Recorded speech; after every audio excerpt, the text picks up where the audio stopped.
মদিনায় যত মুনাফিক ছিল জমের মতো ভয় পাইতো সাইয়েদনা ওমরকে। শয়তানদের লিডার ইবলিসও ভয় পেত ওমরকে।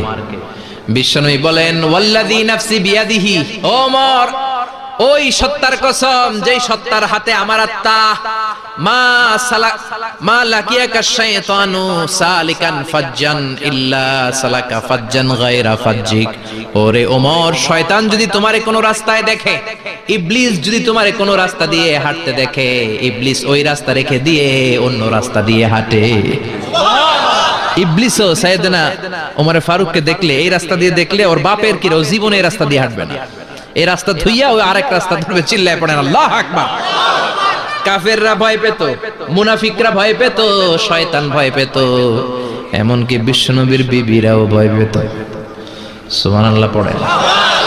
বিশ্বনবীর বিবিরা বিশ্বনবীরে ধরলেন, আমার এইটা কিনা দেন, ওইটা দেন। বিশ্বনবী কয় টাকা নাই, ক্ষমতা নাই, সামর্থ্য নাই, বেশি কথা কইলে তালাক নিয়ে যাও, তোমাদের চেয়েও সুন্দরী অনেক সতী সাধবী নারী আল্লাহ ব্যবস্থা করে দিবে।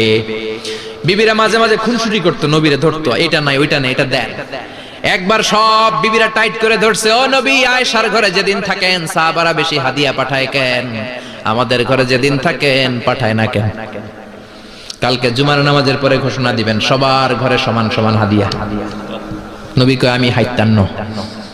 ও মিয়া, কে হাদিয়া দিবে, কটুক দিবে, এটা কি ইমাম সাহেবের কাজ? ইমাম সাহেবের বাসায় কে কোন দিন কি খাওয়াবে, কি গিফট দিবে, এটা তো কে যে গিফট দিবে তার ব্যাপার। বিশ্বনবী বললেন আবু বকরকে সবাই ভালোবাসে, তাই আবু বকরের মেয়ের ঘরে যেদিন আমার ডেট পরে থাকার সময়, ওই দিন হয়তো বেশি হাদিয়া পাঠায়, তোমাদের ঘরে পাঠায় না। আমার বলার কোনো সুযোগ? বিবিরা কয় না, আপনারে বলতেই হবে। নবী কয় আমি পারবো না। বিবিরা কয় পারবেন। ইন দ্য মিন টাইম দরজার উপর থেকে কে যেন সালাম দিল, আসসালামু আলাইকুম ওয়া রাহমাতুল্লাহ। বিশ্বনবী বললেন ওয়া আলাইকুম আসসালাম। বিশ্বনবী বুঝতে পারলেন সালামটা আমার ওমরের সালাম।